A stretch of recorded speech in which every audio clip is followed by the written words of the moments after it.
Details చూద్దాం. కాళేశ్వరంపై ప్రజాప్రతినిధులకు తెలంగాణ ప్రభుత్వం పవర్ పాయింట్ ప్రెజెంటేషన్ ఇస్తుంది. ఇప్పుడు లైవ్ చూద్దాం.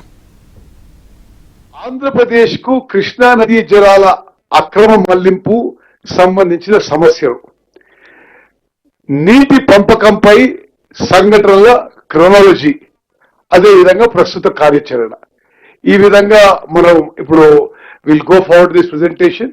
నెక్స్ట్, ఇప్పుడు భారతదేశంలో గంగా గోదావరి తర్వాత మూడవ పొడవైన నది కృష్ణా నది. మహారాష్ట్రలోని మహాబలేశ్వర్ సమీపంలోని వెస్టర్న్ ఘాట్స్ లో 1300 మీటర్స్ హైట్ లో ఉద్భవించి 1400 కిలోమీటర్లు ప్రవహిస్తుంది. మహారాష్ట్ర, కర్ణాటక, తెలంగాణ మరియు ఆంధ్రప్రదేశ్ మీదుగా ప్రవహించి హంసల దీవి వద్ద బంగాళాఖాతంలో కలుస్తుంది.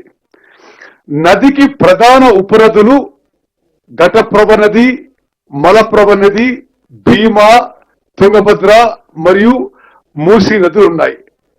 నారాయణపేట జిల్లా మంగళూరు మండలం తంగడి గ్రామం దగ్గర కృష్ణా నది తెలంగాణ రాష్ట్రంలో ప్రవేశిస్తుంది. ఇప్పుడు కృష్ణా నదిపై ఆ ప్రవాహ తీరు, ఏం ప్రాజెక్టులు ఉన్నాయి, ఆ బేసిన్ విషయంలో inter state department SC Vijay Kumar గారు తెలియజేస్తారు. అందరికీ నమస్కారం. కృష్ణానది బేసిన్ లో మైక్ దగ్గర పెట్టుకో. కృష్ణానది బేసిన్ లో 4 రాష్ట్రాలు మహారాష్ట్ర, కర్ణాటక, తెలంగాణ మరియు ఆంధ్రప్రదేశ్ 4 రాష్ట్రాలు పరివాహక ప్రాంతంలో ఉన్నటువంటి పరివాహక రాష్ట్రాలు ఈ 4.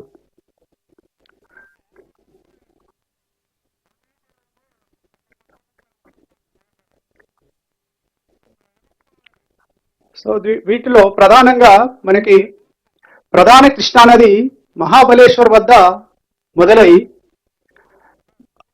మహారాష్ట్రలో దాదాపు 300 కిలోమీటర్ల దూరం ప్రవహించి, ఆ తర్వాత కర్ణాటకలో దాదాపు 500 కిలోమీటర్లు ప్రవహించి, ఆ తర్వాత తెలంగాణ మరియు కర్ణాటకకి సరిహద్దుగా దాదాపు 42 కిలోమీటర్లు ఉంటుంది. ఆ తర్వాత తెలంగాణలో పూర్తి